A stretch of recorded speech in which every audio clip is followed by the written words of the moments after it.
আসসালামু আলাইকুম রহমতুল্লাহ। Barrister Fahad sir কিছু বাস্তব কথা বলেছেন।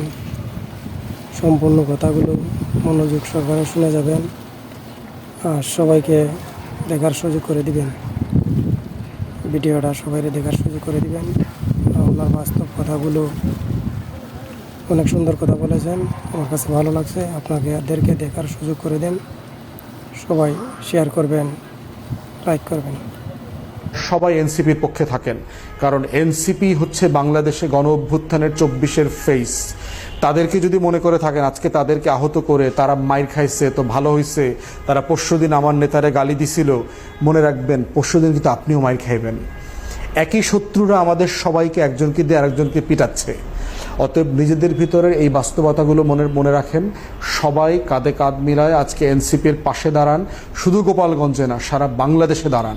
সবাই মিলে পাশে দাঁড়ালে যেটা হবে, আমাদের